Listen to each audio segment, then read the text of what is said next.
Hi there, my name's Kate Cowan. I'm a Senior Research Fellow at the Institute of Education, which is part of UCL in London.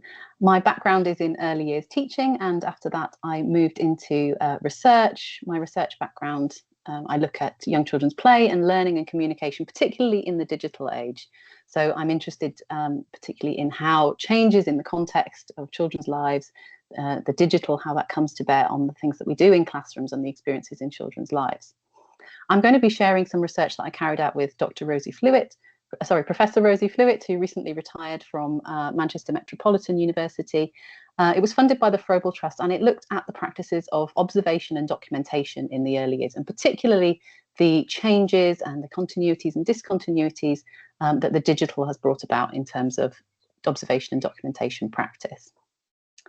So I'm going to start off by just a very brief word about the kind of history of observation and documentation, and to say that, Friedrich Froebel, centuries ago, believed it was very important to observe young children and to record these observations. And this has been continued in the work of many other early years pioneers like Susan Isaacs and Loris Malaguzzi over the years. They have stressed the importance of really tuning into what it is that young children are doing, observing that and documenting it and using that in practice, in early years practice. And the key benefits, I suppose, of early years documentation could be seen to be developing an understanding of the child, using those understandings to guide teaching and for supporting the teacher's own learning. But of course, the practices and the context for observation and documentation have changed over the years. And more recently, so this was taken from the time that we carried out the study, which was in 2017 to 2018, teachers were working within this kind of environment, a particular focus on using observation and documentation as part of assessment. So here on the left, which has got very small writing on that, I know you won't be able to see, it just gives an idea of the different scales of assessment that teachers were having to find evidence for. So really having to sort of measure children's progress using what they're seeing in the classroom and converting that into documentation that really is part of the assessment process, very closely tied to assessment. Now there is less of a requirement to document, at least in England. So the Department for Education's more recent guidance said schools do not have to include burdensome evidence gathering, and they do not have to include recorded evidence, but that teachers may find it helpful. And so many practitioners are still doing this. Many settings do still choose to observe and document for many reasons, and they choose to do it in many different formats too. Another major change that, of course, has come about is that the tools available for documentation have changed over recent years. So when I was a teacher, we used to write on little post-it notes, take photographs, print out these photos, cut them out, stick them into children's books, and then painstakingly write in the development matters. Now there are systems and software available that aim to make this more streamlined and easier for educators. So now software can support on-the-go and in-the-moment documentation, and they're marketed as tools for simplifying, streamlining assessment to save educators time and money in terms of printing and paper costs and so on, and also with the benefit of supporting communication with families. So unlike there being one physical, tangible copy of a child's documentation in school, when it's made digital, it can be accessed remotely by whoever has a password, whether that's parents, other settings, and so on. And so in our study, we were really interested in how this changing means of recording and sharing observations invites new possibilities and potentially constraints for what gets represented and in what form and to what effect. So here's just a snapshot of a few of those different systems that maybe you've come across: Tapestry, To Build a Profile, Educastories, but there are many others. And I just want to sort of briefly say about terminology that I'm using. So I'm calling these digital documentation systems, but they are called all sorts of things. You might hear them talked about as being online learning journeys or learning journal apps, e-portfolios, online learning stories, digital learning journeys, and so on. There's not really a set term that's used, but the one that I'm going to be using today to encompass all of these different systems is digital documentation. And I'm also going to talk in this session about the standalone use of video as well. So some of the settings I'm going to be talking about didn't subscribe to one of these software systems, but they use video in their practice. And there's a range of systems available. So some of them you saw on the previous slide: Tapestry, To Build a Profile, and so on. And they are now being taken up really rapidly, and When I started teaching, these weren't a thing. Over the last 10, 15 years ago, or so, they've become very much part of practice in many, many settings. And it's a growing market. So Tapestry, which is I think the UK leader, is used by more than 160,000 educators in the most recent figures. Seesaw, used internationally, apparently by a whopping 25 million users, and that includes families as well, I think, in that, as well as educators. And just before we undertook this study, To Build a Profile were reporting 100 new settings a week. So it's a growing market, it's a competitive market. These systems have subscription costs and ongoing payments required. So, you know, it's a lucrative market, but it's a market that's lacking, it's an area that's lacking balanced research and impartial and evidence-based research. This document on the right here, it's called Your Definitive Guide to Choosing the Right Digital Learning Journey, but it's produced by a company that creates and markets a digital documentation system, learning book. So it's not impartial. It's steering people towards their materials. It's marketing. So our research really, we felt there was a need for this this looking at contemporary observation practices. How do teachers use a range of tools, including the digital, and how can we identify the potentials and the constraints to contribute to theories of learning assessment and to give guidance to practitioners and the designers of this software? So that's what we set out to do in our Froebel Trust funded study, which was called Valuing Young Children's Signs of Learning. So these were our aims. Firstly, to identify early years practitioners' perspectives and what they're actually doing in practice. And we focused that on children from diverse and disadvantaged backgrounds. We also, worked with the participants to try and develop an early childhood education pedagogy and practice that was underpinned by the Froebelian principles. So how could digital media and digital documentation systems be integrated into kind of Froebelian practice? And we did this through, our third aim was kind of developing participatory research methods. So working with teachers and practitioners and including parents and children in this research. So what we actually did was carried out case studies in 3 inner London early years settings. And they were selected based on the following. They all had very high levels of diversity, whether that was in terms of social, cultural, linguistic, ethnic, and so on. They were situated in different London boroughs, inner London boroughs with high levels of socioeconomic disadvantage. And they represent the range of different types of early years provision. So the diversity of the early years sector, if you like.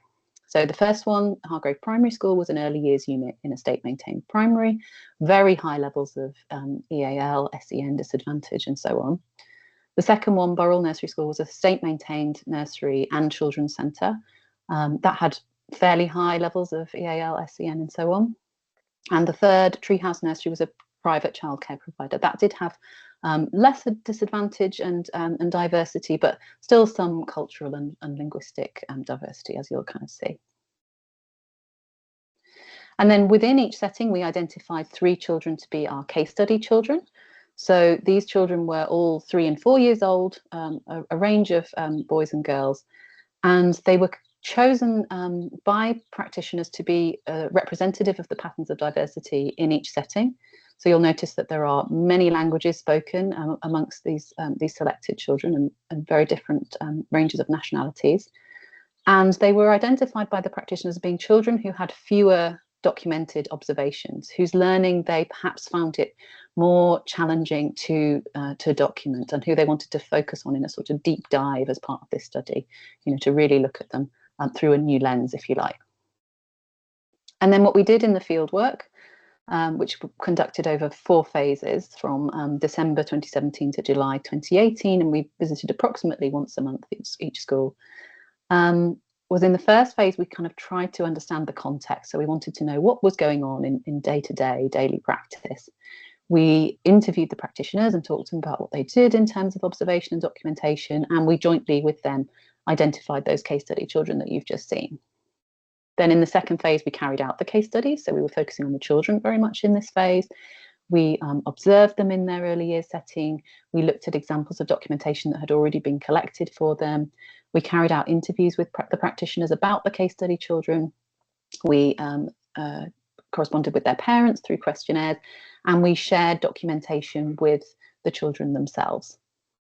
Then in the third phase, we were working with the practitioners and encouraging them to create video observations of the case study children.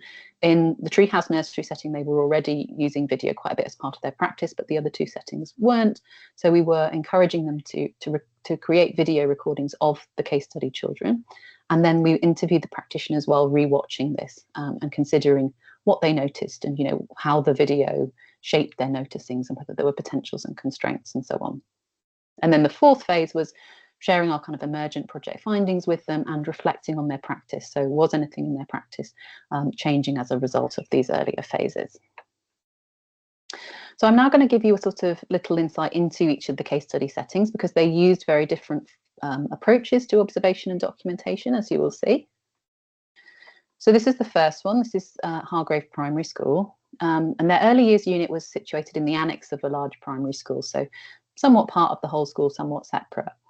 And they collected observations during free flow and adult-led play and then compiled these into special books for the children, what they called special books. So you can see them in the left-hand picture here. There's blue books stacked up on the bottom shelf. And on the right is one open at a page for a child. So these A3 paper scrapbooks included things like drawings and paintings and photographs and so on, alongside the practitioner notes. And they were stored on this shelf, at teacher height rather than child height. And they were shared with families just once every half a term, I think it was. They had sort of an open afternoon where parents were invited in to come and look at them together.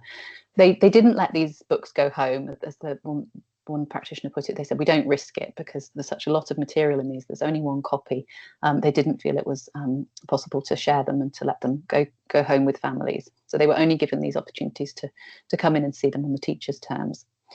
And they were mainly used to, as one teacher put it, kind of assess their levels. So they use these observations in tandem with the EYFS profile to make assessment judgments, basically. And this was a long-standing system that they'd used.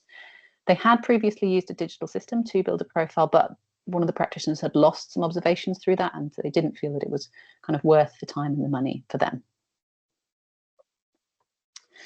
The second setting, Burrell Nursery School. So this was a nursery school and children's centre in London. It had a long Froebelian history. Many of the staff and the head teacher there had gone through Froebelian training. And there was a strong focus there on free flow play and children being given very high levels of autonomy in the nursery.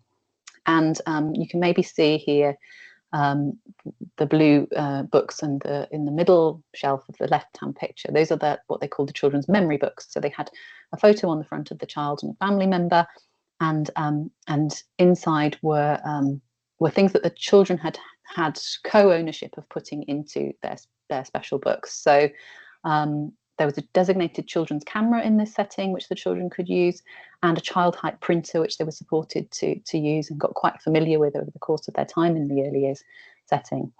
And they would help to stick these photographs in themselves, and then the teacher would often scribe. So on the right-hand side here, you can see an example of that. There were chicks in the nursery, and the child has helped to stick in some pictures of the chicks that they took, and then their comments have been noted down. So I think it says 1 chick, 2 chick, and there's some commentary from the adult there as well. They did also write observations during the sessions that were compiled into folders linked to adapted EYFS statements. So their assessment was actually a little bit separate to this, but sometimes they wrote in that book, see child's memory book and so on. And these books being down at the child's height meant that the children could and did go up to them, get them out, leaf through them, show them to their friends, read them at story time to themselves and so on. Parents were also welcome to do this at drop off and pick up time. Although actually, as you'll see in this kind of when I get onto the findings, this didn't tend to happen that much. Parents maybe didn't know they were there or didn't know they were able to access them or to contribute to them. So that didn't happen as much as perhaps could have done. Then the third setting, Treehouse Nursery, which was the private childcare provider. This setting was particularly influenced by Reggio Emilia. The staff there used iPads to take photos and videos as part of a routine session, and then they would add them to the Tapestry system. So Tapestry, as you can see on the right, tends to work by having photos or videos and notes made by the practitioners, and then it's possible to create automatic to tag parts of the earliest foundation stage to make automatic links to the curriculum there. And how it works is that you can sort of tag a child, or you can make a group observation with multiple children tagged in it, and then that family will get an alert to say that there has been a new observation added featuring their child, and they can view it digitally and comment on it. So parents could, and family members could access this, whenever they liked. Whenever there was a new observation added, they could see that it was there. The practitioners sometimes, made written notes in notebooks and then would upload them onto Tapestry, add them into Tapestry. One educator had previously used a paper-based system and said that Tapestry saved her lots of time and saved the setting money too, but that they had made certain choices about how to use Tapestry in their setting to make it work in a sort of Reggio Emilia-inspired way for them.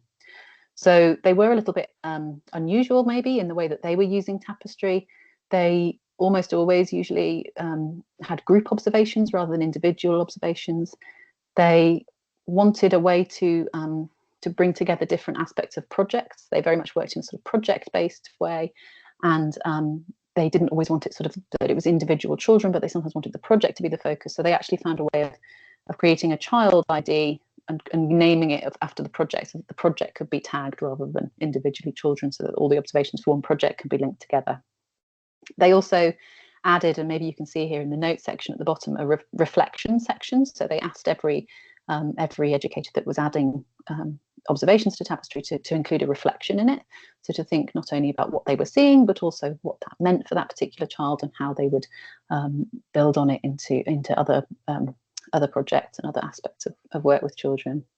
And they didn't really place a strong emphasis on the early years foundation stage tracking as part of this. It was a feature of Tapestry, but it wasn't something that was really their main motivation for using it. So that gives a flavour of the very different three approaches to observation and documentation that were going on, and how the digital featured or didn't feature. I'm now going to go and move into the main findings, what we took away from this, from the observations, from the case studies of the settings, from the case studies of the children, the interviews, and so on.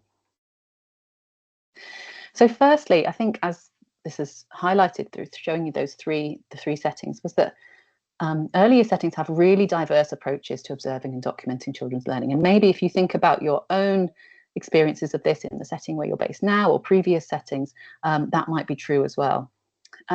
So differences included the form that documentation took, whether it was paper-based or digital, when the documentation was made accessible to others, whether it was regularly shared or only occasional access, whether it was online and available to others all the time. Also in terms of who was invited to contribute to it, so whether parents and children were, or whether it was only really for practitioners, and the main purposes of assessment. So was it about evidencing, the main purposes of documentation, was it about evidence of learning for assessment, or is it more of a tool for updating parents on what the child's doing, or is it to prompt reflection with children? And I think you can see that in the three settings that I've just introduced to you, they had slightly different weighting. So Hargrave School, it seemed to be that documentation was more for the teacher and more strongly linked to assessment. In Burrell Nursery School, it was very much about placing documentation in the child's hands and getting the child's voice and giving the child ownership of it. And Tapestry, the third setting, Treehouse Nursery, were very much using Tapestry's affordance of remote access to enable correspondence with parents and sharing with parents what was going on in their setting. But ideally, the digital documentation would be at this intersection of all three. It would find ways of including all three voices in the documentation that is created. And I think there's a particular risk when we're engaging in digital documentation that can go just adult to adult, teacher to parent, that we perhaps forget that this is for and about the child, and perhaps the child's voice needs to be brought more strongly into these. So this could perhaps be a tool for reflecting, at the moment, what does your observation and documentation practice look like? Is it weighted towards one of these more than others? How could other voices be brought to the fore? A second finding was that practitioners valued observation and documentation as part of child-centred practice, and sometimes felt that it was in tension with the EYFS summative assessment requirements. So that actually for them, observation and documentation was about more than evidencing assessment. So some of the comments that came out from the interviews with practitioners were things like, I feel really bad. I feel like we're boxing the children. It can confine what you're looking at when you've got sort of tick boxes in mind. And another practitioner said that actually the observations that were the most exciting, the most amazing, were the harder ones to link to assessments. And so, they might only link them to one or two of the tick boxes, but the observation itself was really rich. So feeling a bit of a tension there in what was worth observing and recording. So I think this kind of shows some frustration at the sometimes narrow lens of the UIFS. And I know, of course, Scotland's curriculum is different, but maybe it's worth reflecting on what sort of shapes your observation and documentation practices and how much assessment and evidencing sort of plays a role, because the practitioners in this study saw observation and documentation as being about more than summative assessment. They saw it as being useful in other ways too. In terms of the parents, we found that universally across all the three settings, they really appreciated the documentation of their children's learning. They enjoyed seeing it, seeing what their children were doing, learning about what their children were learning. And it did seem that the digital documentation was more accessible to them than the paper-based formats. They didn't have to come into the setting and find their child's book, or wait for an opportunity for it to be shared with them. They could access it whenever and wherever they wanted to. And we also found that parent perspectives were really valuable for practitioners, but that most did not contribute to the documentation. And that was the case in terms of the Tapestry digital documentation too, that actually the function of commenting on documentation was there, but most parents didn't really comment on it. And we thought this was a shame. And there was a little example of this that I kind of wanted to share that just maybe shows the power of parent perspective. So this is a page from Aaron's book. He was a 3-year-old child attending the Hargrave Nursery School that I mentioned previously. And his background was that he spoke at home Kurdish and English. And in the setting, he was extremely quiet, like almost to the point of being sort of totally silent. That was why the teachers had decided to focus on him. It was one of the case study children, was that they just found him hard to observe because they hardly ever heard him talk. And they didn't really know that much about him in a way. And it was when I was sharing his book with him, his special book, that he wasn't saying very much, but he did point to this picture in the center of him in the red hat and said, "That hat is mine." And this sort of stuck out for me because he wasn't talking very much at all. It was quite unusual that he was drawing my attention to something. And so I asked his mother about this at pickup time, and she said that she had made this hat for him. It was a Spider-Man hat that she had made from a pattern after she'd learnt to knit from attending one of the school's workshops. So she smiled when she saw it, and she heard that he'd made that comment because it was an important sort of item in their family that she had a part in creating for him, and that he really was pleased with and proud of. So it's that kind of thing that I think, although just a small detail, actually that might have been really powerful to include in the memory book. To have Aaron's voice in there, something that is important to him, and to have a bit of the background and the context provided by the parent, and also the connections to the school there as a school workshop and so on. The sort of the wider significance and community of this tiny little moment might have been really nice to bring in. But it wasn't really made possible and wasn't encouraged and supported in this setting, at least. So this suggests that if settings really do want to include parents and have their contributions as part of documentation, it might require further work. So that might be explicitly encouraging parents to do it, maybe providing examples of what their contributions might look like, or prompting them to do it.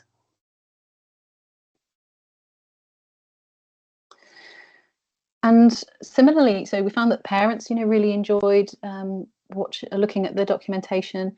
We found that the children enjoyed it too. So in some settings, the memory books in Burrell Nursery, they were used to having around all the time and getting out, and they did very confidently. He took it out, opened it, showed me his pictures.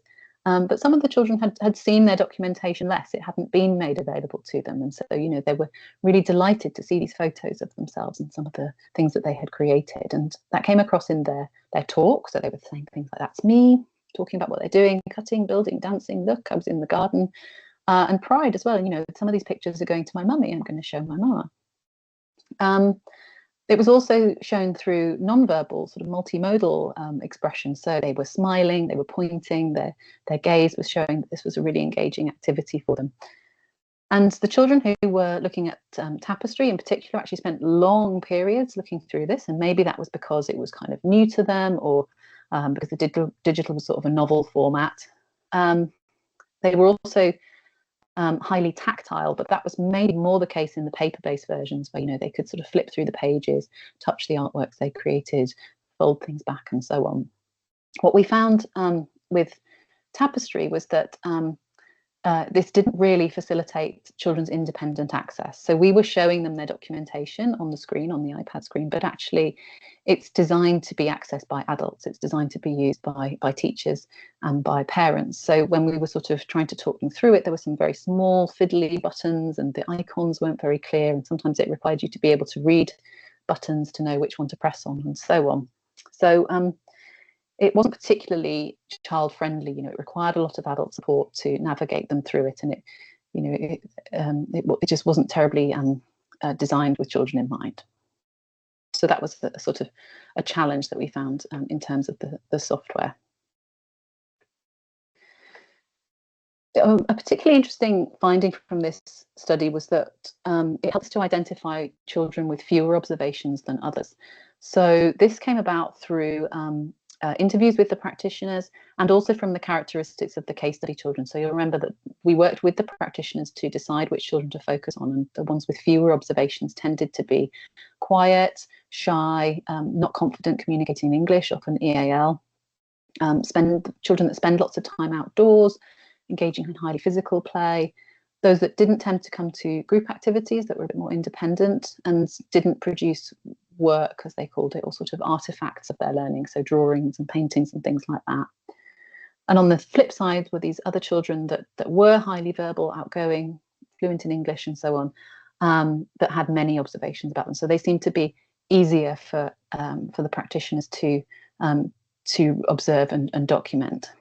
And I think this is really powerful because it kind of highlights the characteristics of children whose signs of learning are more likely to go unnoticed. And they describe these children on the left as being sort of children who fly under the radar, whereas the children with more observations, they use the term star children, star pupils.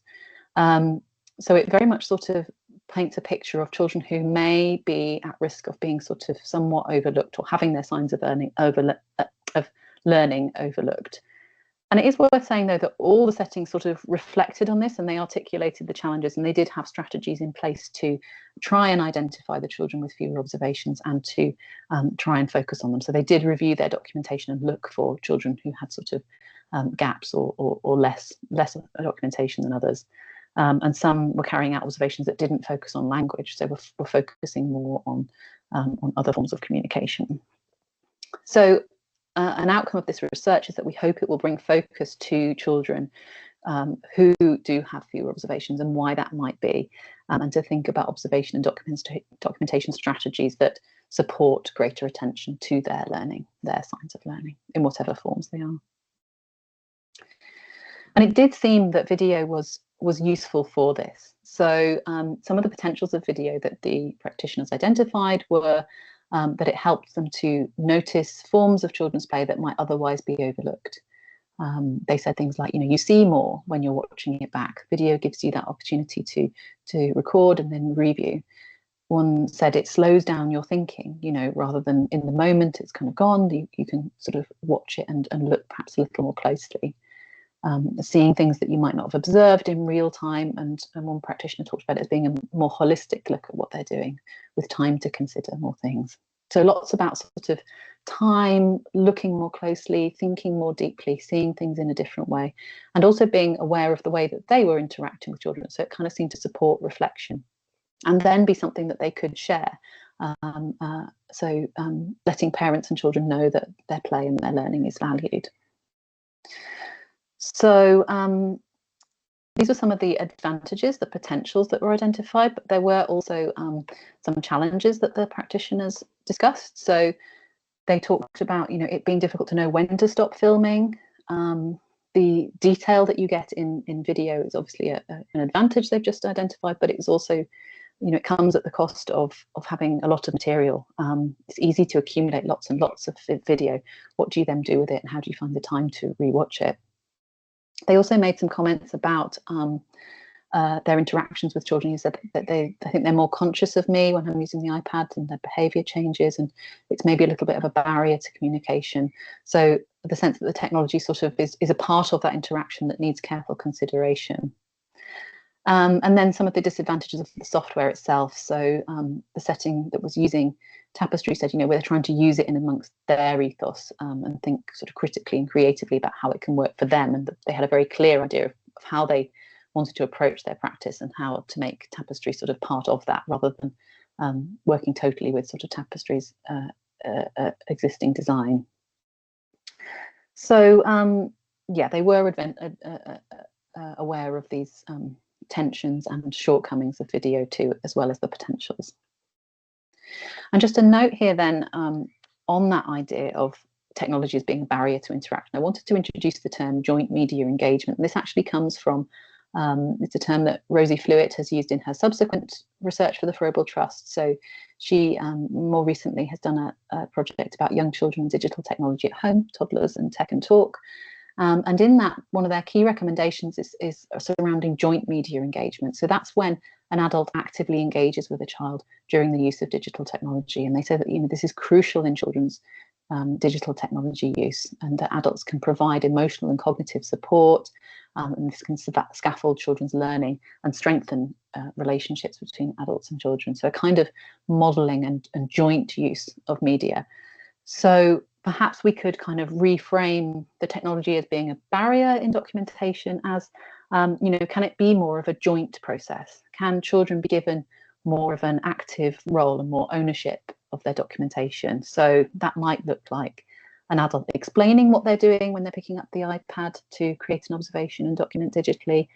Maybe it's about inviting the child to view and reflect on their documentation. So it's not just sort of the screen is between me and you, but come and be a part of it with me. And perhaps even supporting children to contribute to digital documentation themselves. Can they add their own observations, take their own photographs, reflect on things that are in their digital documentation too?